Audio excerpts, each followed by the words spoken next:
Ladies and gentlemen, today we'll be looking at one of the closest bangers I was ever expecting out of the LEC. Karmine Corp actually being competitive? Question mark. This is a little bit crazy to me, and I think this is a good draft to cover because, to be honest with you, I actually think Karmine Corp had a really good draft, and I actually think the draft is what enabled them to kind of actually get a lead in this game and almost have it. Spoiler alert: they do actually lose, but I think from a draft perspective and like just preparation for how they wanted to play this game, like it's pretty good, I would say. And this is just due to teams still calibrating as to what they prioritize and what's like what they think is good, etc., etc. And you can kind of see it reflected here because G2 they open with the Smolder, and basically what this means is they're giving up the Senna. In which case, KC just snatched it right up, right? So in my eyes, with 580 carries ban, I would consider this a handshake. um, Clearly, if G2 is willing to trade it, then that just means that they think Smolder is better on the patch, or they're willing to play the matchup, right? They're totally cool with nothing happening bottom lane, and then they have prepared picks for it. So it looks like they just clearly go down like this, let's quote unquote call it the Senna path of the draft. So they follow with J4, which is one of the best, let's call soft engages that you can have against Senna, because although it can be like, let's say most engages can be cleansed by TK, but in the case of J4, the wall is still there, right? So you can still lock down the Senna duo. It's just that it's gonna take a while. Orianna has also been coming back as like the premier sort of mid laner, even stepping above Zir and so on. So I would say this is more of like a stylistic thing. I wouldn't think too hard about it. And then again, another countered pick with Nico. And then there's nothing special with the Tom to pair off. So basically, both teams are handshaking scaling. It's just that G2 are leaning slightly more forward, but there's not, I would say, too much that is to be revealed, right? Karmine Corp, their comp basically says nothing, except for the fact that they have a diluted bottom lane, and G2 have signed up for it. So all of the comp definition basically rests on the idea of the top support combos from G2, and then what is it, jungle and top as well on Karmine, right? Karmine, I'm not expecting anything fancy. It's probably just playing towards bot and then picking a weak side top laner. And if I recall, that is generally what happens. They save top for R5 as well, but it's not necessarily needed. It's just that it's really free pick because Lee Sin is also a pretty good counter into the J4 here. And they just need a generalist. I don't think they need anything special.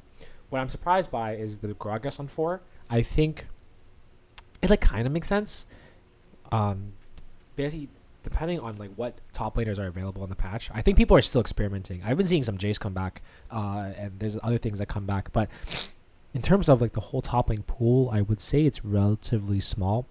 I also wanted to know some of the differences that some of these regions and teams prioritize and don't prioritize. So, for example, there's no Volibear in this entire draft. Both teams probably just think it's bad or something like that. There's also no Ashe priority. It could be because that there's 580 carries banned and there's like not that many left, and they're handshaking Senna. So I in this case I would say that makes sense.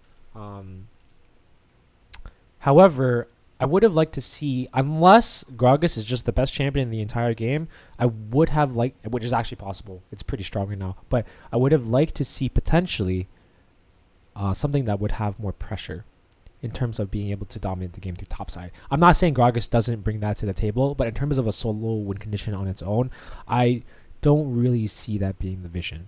On the other hand, I don't really know what you could have picked here in terms of something that would do the trick.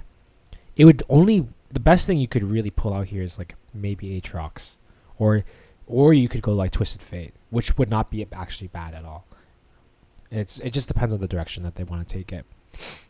Rakan is decent because it's like a semi-shrew engage into Tahm Kench, and they want to still play forward because the Charm W can lock down both of them and kind of like disincentivize the eat.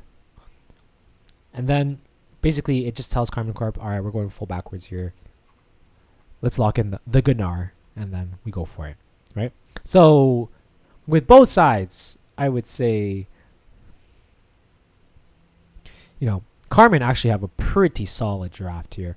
You could have even picked, I actually think you probably could have picked Jace on 5 here if Cabo has it in him. but I'm not too sure.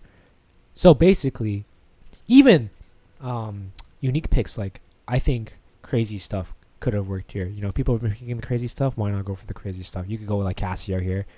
You know, they're playing backwards already. They don't have a range disadvantage. It would totally work. They could go. Probably Gwen is probably actually no. I wouldn't say so. But there's like a lot of picks that could potentially work here. But the Gnar is fine.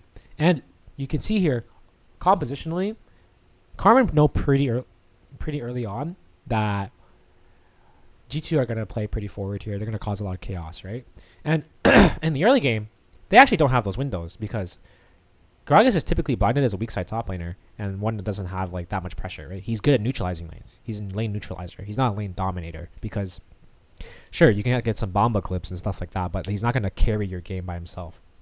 And the way that this G2 KC bottom lane is going to generally go is that it's going to handshake and it's just going to play out and both teams are just going to be able to scale.